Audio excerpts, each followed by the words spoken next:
Welcome to From the Valley podcast with your host, Tim Wilshire. Welcome to From the Valley podcast. This is episode 27 on Friday afternoon, the 15th of February 2019. It's been another long week. We'll get through some of the stuff that's even gone on in my week, but I've got a good guest with me here today. He is on the board of the Valley Chamber of Commerce and has been, I think, for a few years. Welcome along, Ben Trowse. G'day, Tim. Thanks for having me along here. Yeah, so Ben Trowse has a company called Surge Media. So Surge Media, tell us a bit about what Surge Media does, Ben. So we are a video production company, corporate and commercial projects. Tell people's story, I suppose, marketing company, yeah. So, and how long ago did you start Surge Media? Look, yeah, Surge is about 9 years in now, and started, I suppose, it saw the need to sort of do some corporate commercial videos, yeah. Excellent. So, but always based in the Brisbane area over that 9 years? Yeah. Had a bit of a look. Obviously, you've got some fairly high-profile clients that I see on the website as well. So, you go through, probably share some stories possibly later on some of the client success stories. But it's obviously very important what you do with video production because obviously we're in a digital age right now, and obviously this is the way forward. Things are a lot more searchable video now than text. And video is more prevalent. So we'll get your thoughts on all of that as we go through. But whereabouts did you grow up, Ben? So where were you born and that sort of thing? Yeah, so I was born in South Australia, in Adelaide, up in the hills. So near wine country? Yeah, near wine country, yeah. near McLaren Vale area. Beautiful place to grow up in the hills. And yeah, we lived there till I was about 21. So all your adult life, all your youth basically spent... in McLaren Vale, or? Yeah, no, Hawthorne Dean, Blackwood, went to Blackwood High School, and look, it was great. I suppose by the time I was 21, it was time to get out of there. Couldn't wait to get out of Adelaide. It was kind of slow back then. It's definitely changed. Is it a place that you'd tend to want to go back to live, or is that something you'd probably never ever consider now that you obviously lived there in your youth? And sometimes when you think of your original home, your youth, and where you grew up, sometimes you think, well, I wonder what it would be like to live back there. What do you think about living back there in the future? Is that something that's probably not going to happen? I suppose when I was younger, I didn't want to go back to Adelaide, but looking at it now, I recently went down to Adelaide for the tour down under. Although it was really, really hot, it's come a long way. It's a really beautiful little city. There's a lot of good establishments and it's really thriving, and I see a lot of energy in Adelaide. So yeah, it did cross my mind that it might be a nice place to move back later on. So really? It's definitely changed, yeah. I mean, I only spent 2 days in Adelaide in my life that I can remember, and that's last December, just gone, and we spent as many hours as we could sort of going to a few cellar doors up and around wine country in that sort of area, the Barossa Valley in particular. Obviously didn't really go sort of into the area that you grew up, but and Adelaide as a town, some really old historic buildings. Places like Glenelg, I think, were really nice. Yeah, absolutely. So it's definitely got a lot going for it, Adelaide, as well. I'm not sure why they sort of half an hour behind the rest of the eastern coast always seems a bit strange to me. Yeah. But it is what it is at the end of the day. We're here now. So your childhood in Adelaide up to the age of 21, and then where did you move to from then, Ben? Yeah, I moved to Sydney. Couldn't wait to get out of Adelaide at the time, and I wanted to take on the world and be an artist, and I didn't really know where to go, but Adelaide wasn't the place, and I couldn't afford LA, so I headed to Sydney, and I didn't actually know what I really wanted to sort of do. I knew it was the arts, and whether painting or just had no clue, and I suppose met a director. Well, I was working at a cafe in Sydney. What sort of, and what were you doing at the cafe? I was making coffee. I was a barista. Yeah. And a director came in a lot, and I knew he worked for Foxtel, and I said, "Mate, get me out on set. Can you get me out on set?" And I was like 20, 21, and he got me out, just as a helper, a runner, and that was it. I was just hooked. It was just a Foxtel commercial. And Claire Richardson, she was second AD on Star Wars and Matrix, And she was fantastic, and she just saw the energy and the enthusiasm that I had. From there, met Rob Harriet, which was an art director, and some other people, and I suppose just worked my network and got my contacts through there, and just kept meeting new people, and then sort of slowly got into very consistent work in the TV and film industry, and freelancing, and was lucky enough to do run of show on All Saints, a medical drama.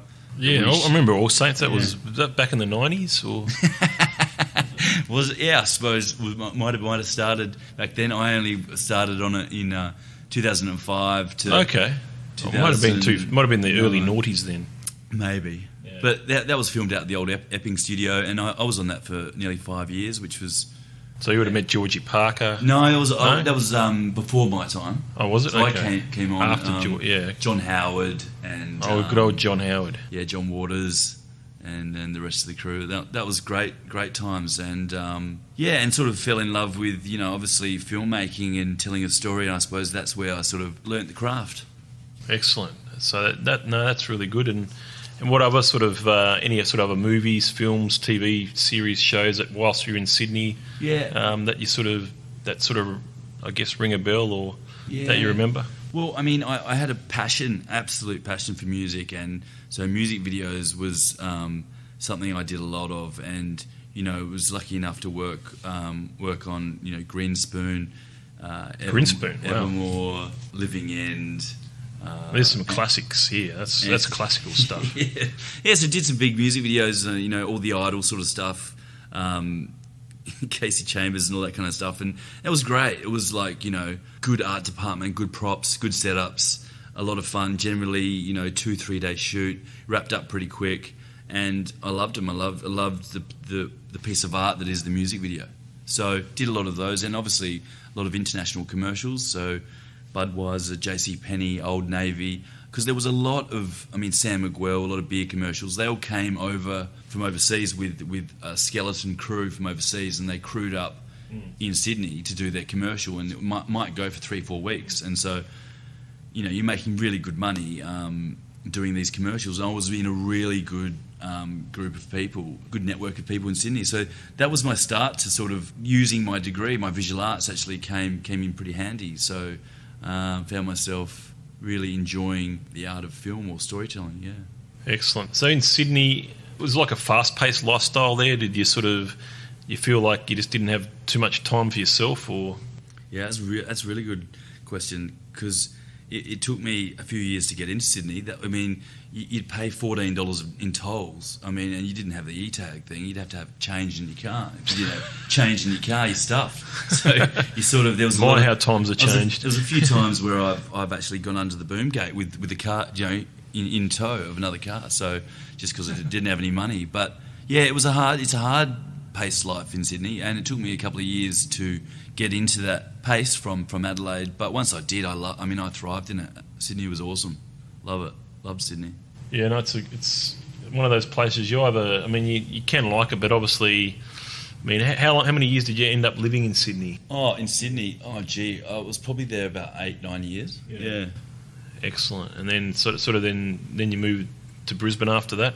Yeah, then moved to Brisbane, 2009, and I suppose I was exhausted from doing all the run of show stuff I had been doing, the larger crews, and was dying to sort of do something a little bit more relaxed and less stressful. Sometimes I was on set for 14 hours, 15 hours, and that would go a week. So I met a gentleman that sort of invited me to collaborate, and he was a web developer. We ended up starting Surge Media, and I was doing little company videos, which was fantastic. I was involved in all stages, just doing a little story. It was very relaxed, and then I suppose I've built Surge Media into what it is today. I'll tell you, you've got a couple of minutes. I just wanted to sort of share a story to the listeners that happened to me this week, which sort of covers a little bit of what Surge Media would potentially do with clients, but this was something a bit different. So what happened was, on Monday, out of the blue, I received an envelope in the mail. No, it was courier dropped off here at work. Didn't have a sender on it. It opened up the envelope. It had a blue card, had my name, Tim Wilshire, director, and the number's 693. And I said, I didn't think too much of it. I said, oh, that's weird. That's probably spammy. That's, you know.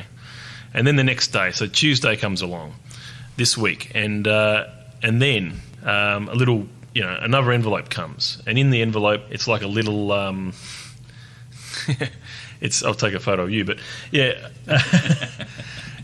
it's a dog tag with a chain, and it's actually got Tim Wilshire engraved, director 693, and I'm thinking, what the fuck is this? What's going on here? And no sender, and we weren't able to chase the sender. So, and I was actually going to Sydney the next day, and I was expecting, well, there's got to be 3 times the charm. There's got to be something else that comes in the mail on Wednesday.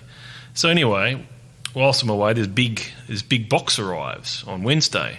Big box. I open up the box. It's a suitcase. So a suitcase. You put the number 693 in there. Opens up the suitcase. Yeah, very cool. And it's got this Zimbabwean money in it, all this Zimbabwean currency.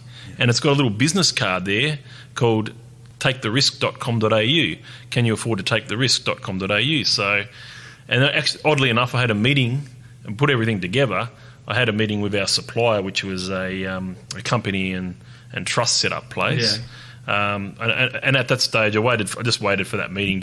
I didn't go any further. We were, came here on the Thursday morning, came back from Sydney, had the meeting.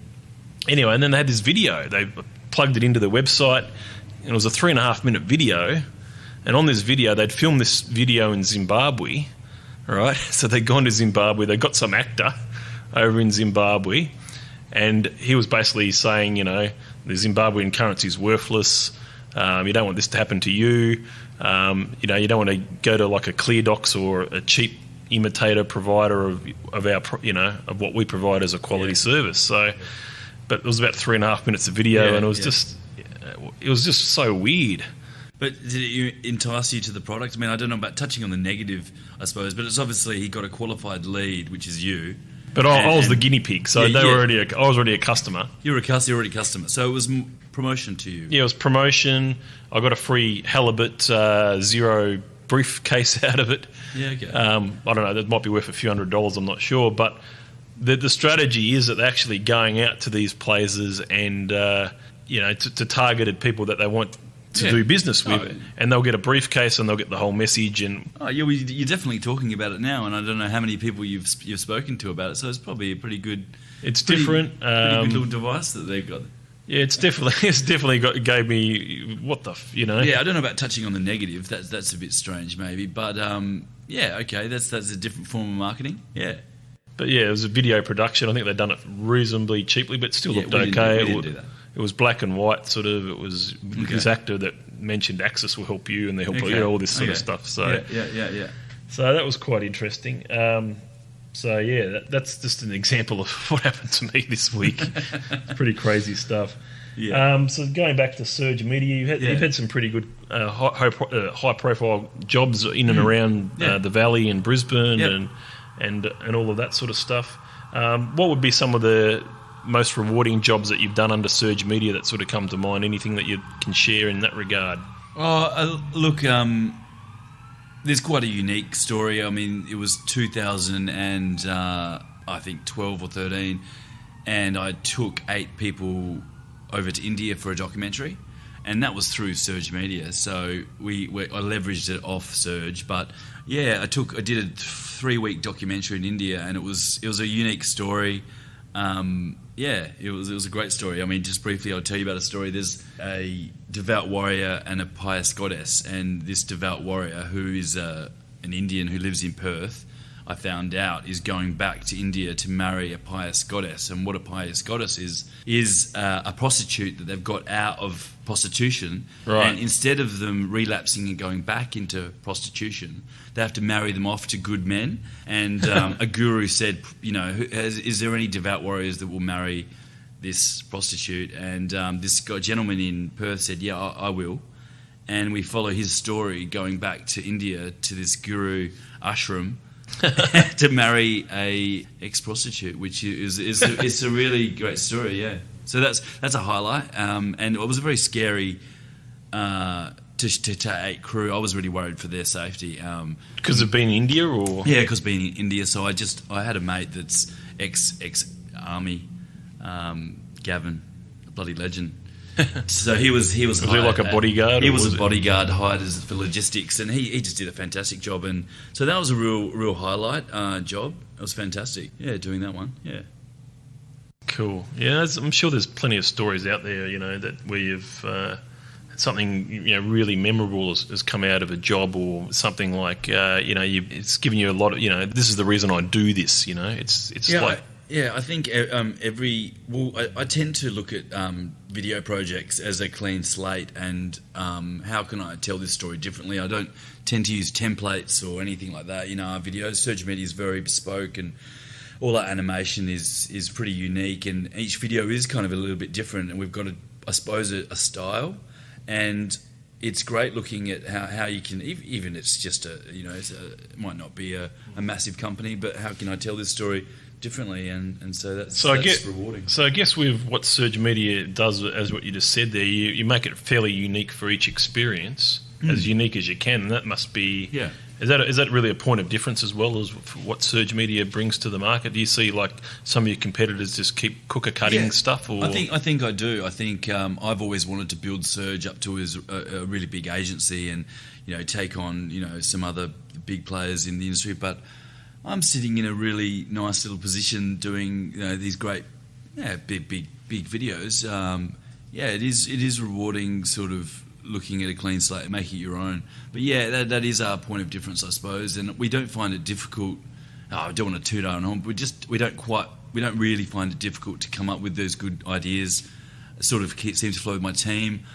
And so how big is your team at the moment? We've got a team of 6 at the moment. Nice size. It's a very, very nice size. I've had it larger, and I don't want to get any bigger. But no, that's I think that's been a massive learning curve. If you want to talk about learning curves, like dealing with staff and having them motivated, and just getting that real rapport as well as that motivation. I mean, you don't want to go into work and have to motivate people. You want them to go, are you doing the best you can for this job?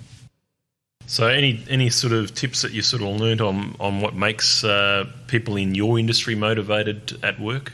Money, I would say. Absolutely. Yeah, money. Yeah, exactly. I mean, you need to pay people right. For what they're pay worth. people right's very important. Absolutely, yeah.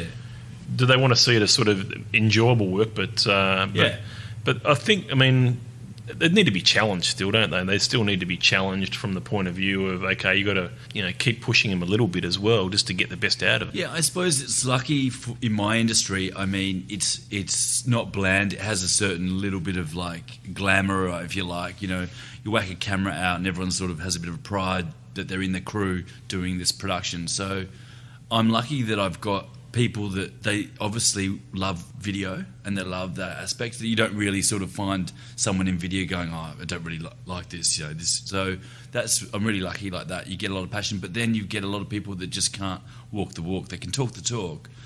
So finding those staff that can really walk the walk is challenging, and then trying to keep them, I suppose, and just keep them happy. And I think that's only, in the last few years, I've become a better leader or manager of people. And I think that is the biggest asset a business owner can have, is how to just have that harmony in your workplace, that everything's humming, people are motivating themselves and not, drifting apart or looking at the clock, or, upset that someone said something, and so I suppose I think that's pretty important.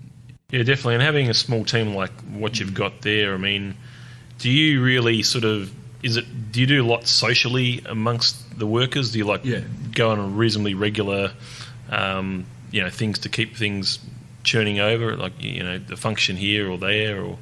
Yeah, I have plenty of good food in the office, and lots to eat and drink, and make sure I take them to lunch, once a week. I know that's quite often, actually. Isn't it? You think that's often? Yeah, a lot of people have said that. It would be. for me, I think it's a good time, They like that. They're rare. I often say this, don't take it for granted, but it's great to sort of get all the crew out, go for sushi. It's not that expensive, and you're just creating that harmony, and they're happy, and I suppose so. So I spoil them a bit, but you know they spoil me by working their ass off. So that's great. No, that's really good, and I think certainly we're guilty of that here. We need to probably spend a bit more time sort of making things a bit more social. But it's hard. It's hard. It's not easy, and you get and you sort of become too focused on other things, but that's a huge part of anyone's business. And I think is the well-being of your staff, and you know, not only is money going to keep them happy, but they need to feel that it's an inclusive, environment where you know everyone feels like they're part of a team. And what better way than going out, you know, for lunch once a week or something? So, no, that's very good. And when did you? I guess before we get to the Valley, what do you see the future of Surge? What sort of succession plan is there, if there is one? Do you feel like someone will join you, or do you want to join somebody else, or is it a matter of you might build your business up to where you've got a sellable asset? Look, I haven't really thought of it like that. I think, I haven't really thought of something like it's not a sellable asset or something. I really love Surge Media as a brand. I think that was a real hard. People used to go see Ben for a video, and I had to really consciously 4 years ago, try and shift that around to Surge, and I think I've done that. It's got a really strong brand. I have a lot of marketing managers come up to me and say, your brand's pretty strong. It's got a lot of synergy across all the platforms, which is great. Exit strategy, haven't thought of. I would invite a partnership. I think I've had a partnership. It was great for a long time. However, and how long ago was that? Yeah, I suppose 3 years ago. Took on, or we parted.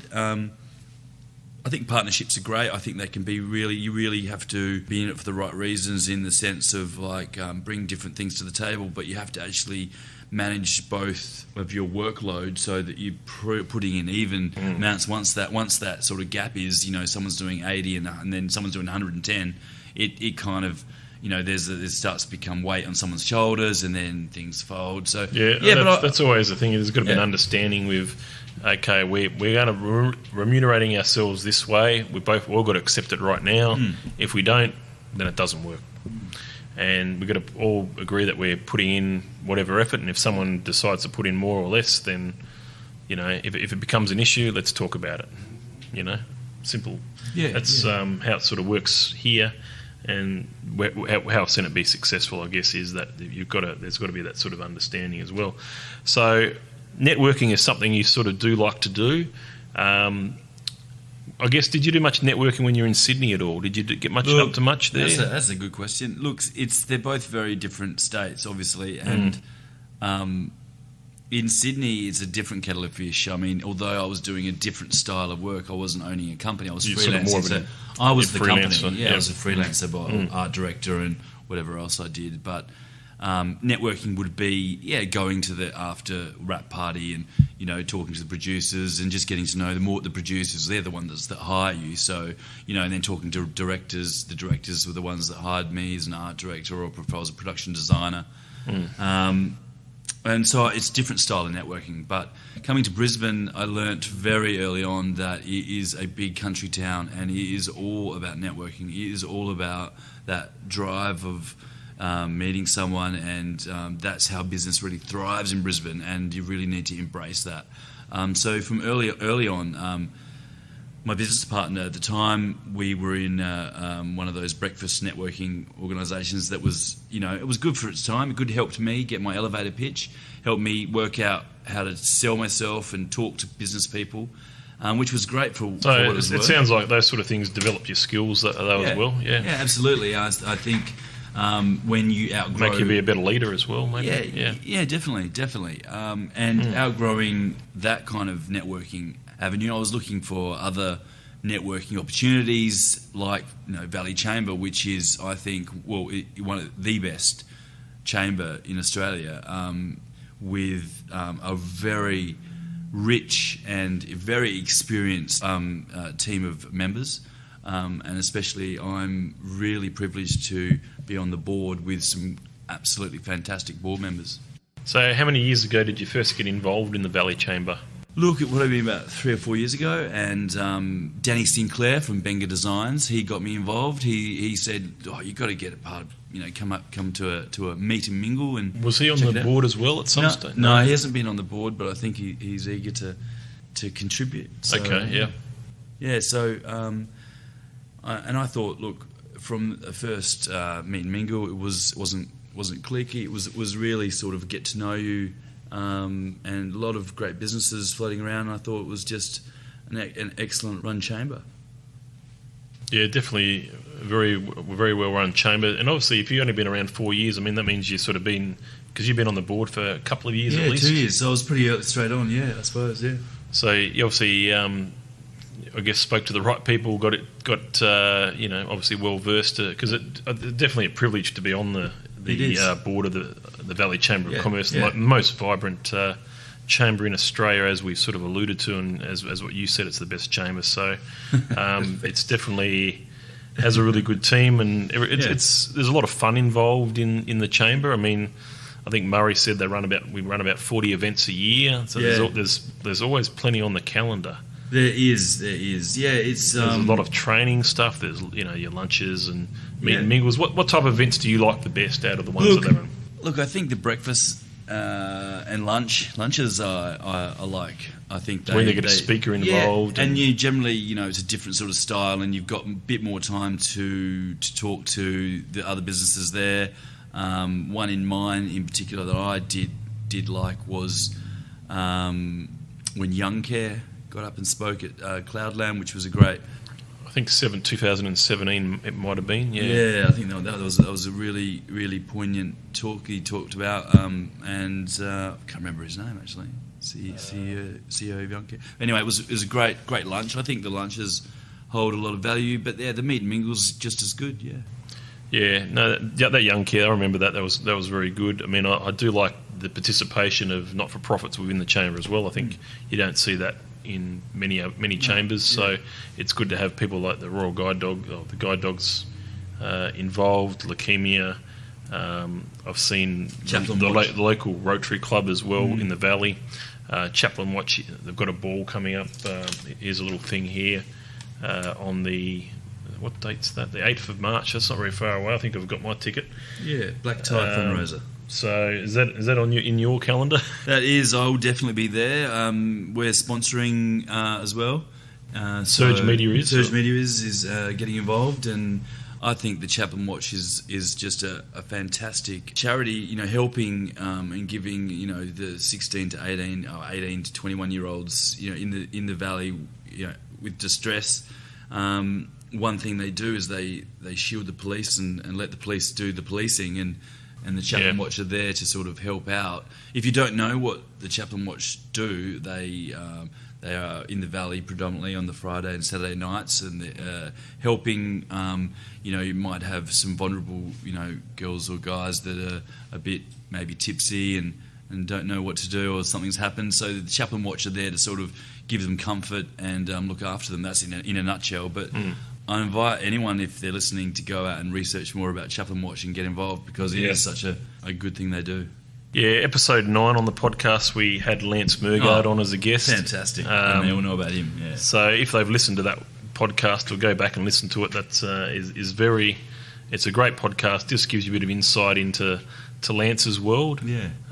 It's probably one of the better podcasts on the list, but not that there was always a lot of them.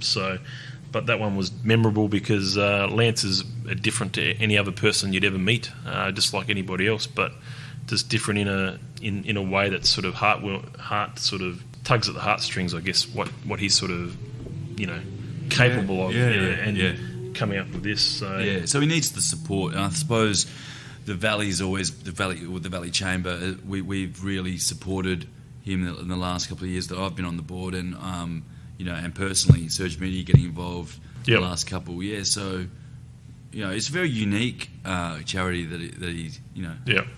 It's on our Charity Golf Day benefactor list at the moment. We haven't formalised it, but that's I think one of the 3 that we're looking at supporting this time around, and that's obviously associated with the Valley Chamber of Commerce as well. So tell us a bit about the Valley Chamber of Commerce from your perspective. What's going to happen for the rest of this year? You obviously have you had any board meetings yet this year? Or? We just had one this week, and first one of the year. So everyone was stretching and getting the cobwebs out. And no, we're looking to have a really fantastic year. What we're looking forward to and putting a lot of energy into is the King Street Business Festival. So that was on last year too. So tell us about this year. What's in the works so far? Well, I suppose we are taking the feedback that we got from the vendors and the people. What sort of feedback did you get? Well, I'll keep that. We're just going to act on the feedback and bring the talks and the workshops down together and maybe squash it in a bit more and really sort of go hard, because it's just such a good event, and King Street and Lend-Lease get on board. I suppose having businesses spruik their business and workshops, what could be better? And King Street is such a really vibrant little spot down there. So, really looking forward. We're really going to put a lot of energy into this year, a lot of build-up, and hopefully get a lot of other organisations together. So we're going to try and, we will pack it out this time.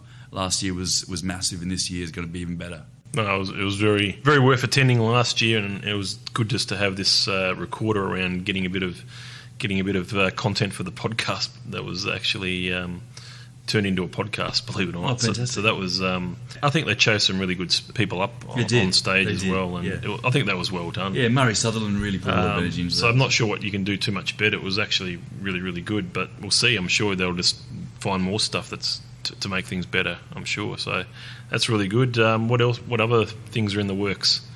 Look, coming up, we've got the Dale and Carnegie breakfast workshop. We've got a meet and mingle on the 28th of February. You can see all the details on the website. So what's the next? Is it 360 or something? What's the name of the place? Room 360. Is that in QUT or something? Yeah, it is. It is just at the back, sort of through there. Yep. That should be a fantastic one, and if you haven't been there, you've got to check it out. Certainly, I haven't been to that particular building, no.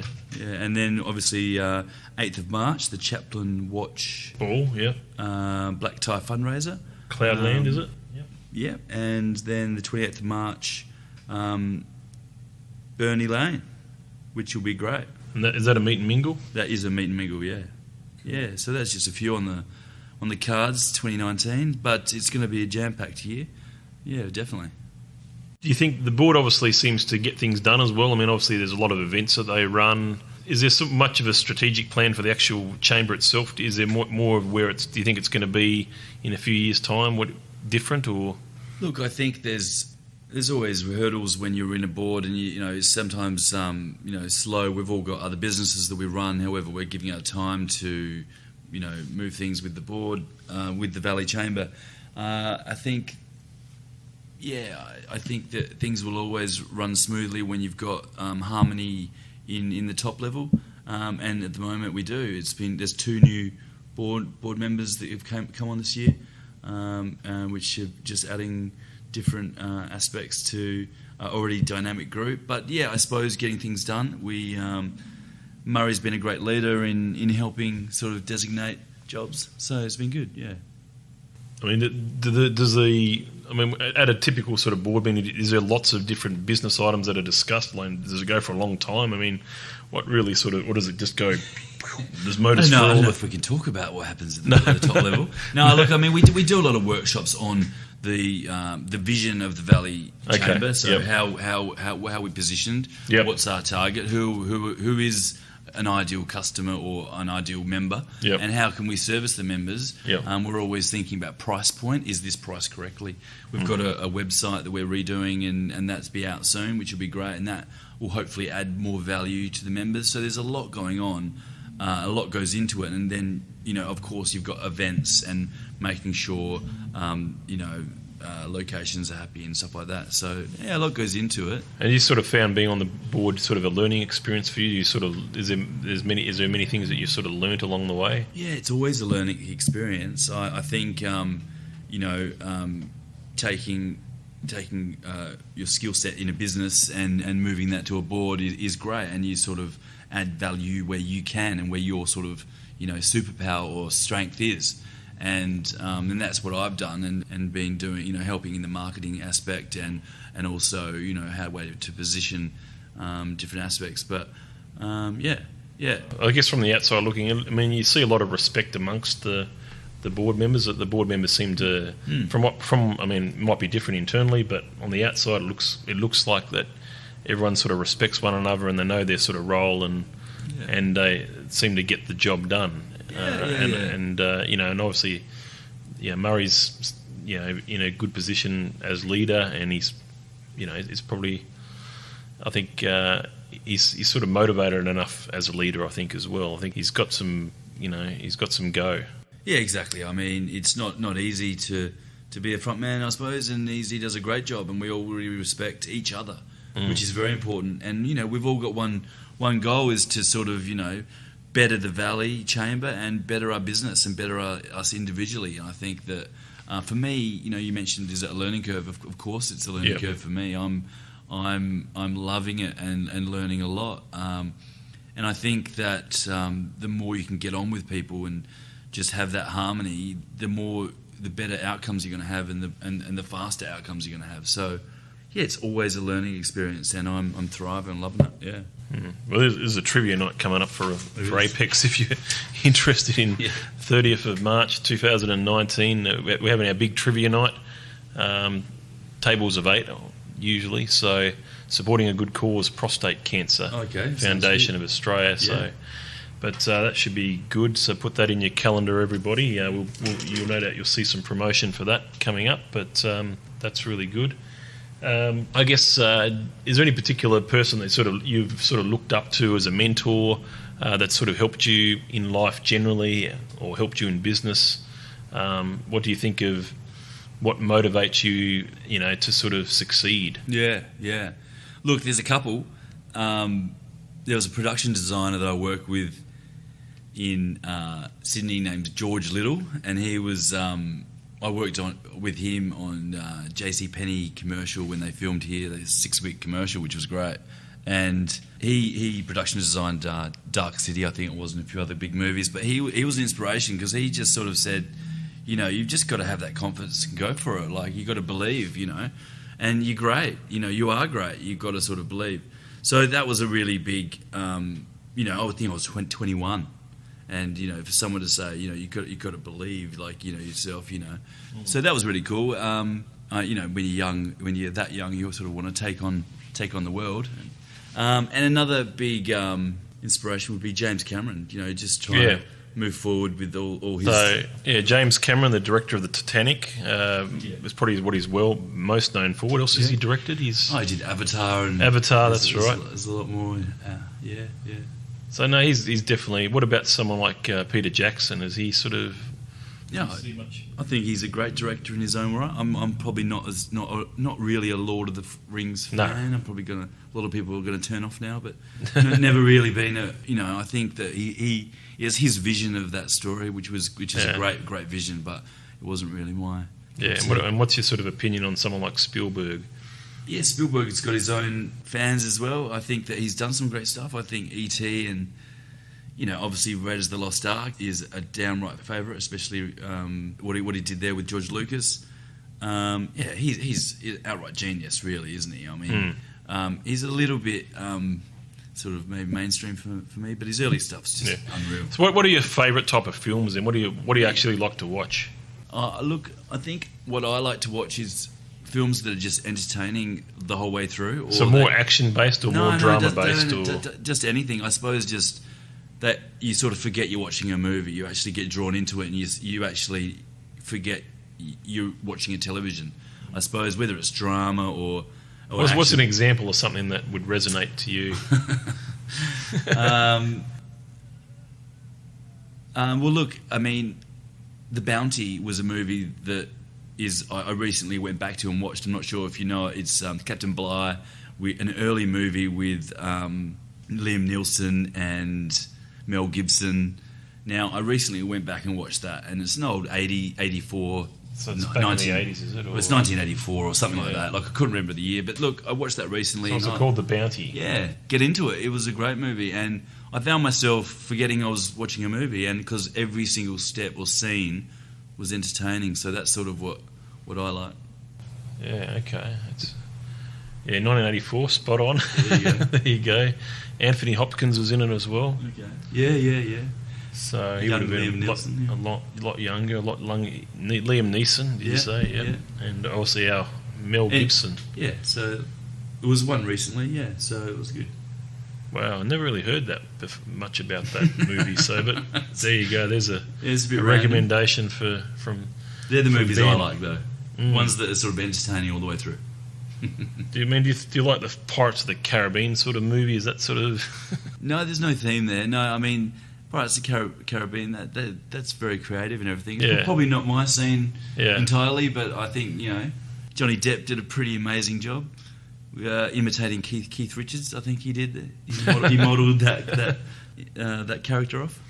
Yeah, no, that's fascinating. But do you get to watch many films yourself, or are you sort of so busy caught up in your work that you don't get out and watch stuff that's coming, or do you sort of make time to? Yes, I just want to keep on top of what these directors are doing. Yeah, I mean, I think that I'm always looking at films for different shots, and I mean, it's just getting crazy now. Look, everyone's so inventive, and with CGI, it's just pretty amazing. But look. Love movies, and I'm always watching movies and different transitions and what I can bring to my production. I mean, my wife actually, I always shush her on the commercials because I like watching the ads to see what's come out or there's a new one that friends have worked on or something. So ads are something you sort of pay a bit of attention to, and when they come out and try to look at where they're sort of going, which it's. Yeah, how they've told this story, how they've sold their product. Have an opinion on it as well, no doubt, because of who what you've seen and what you've been through. So definitely. I mean, you see such a variation in ads, don't you? You see some ones that are just cringeworthy, I guess is a good word, or stuff that you say, well, that was well done, Yeah, I mean, and when you do see a good campaign executed well. It's pretty awesome to see a good ad. Yeah, no, all the best in the future, Ben. Thanks very much, Jim. Thanks for having me. And certainly catch up with you again soon. Be at a Valley Chamber event at the end of the month at 360. So, okay, listeners, that's been the podcast for today. Thank you.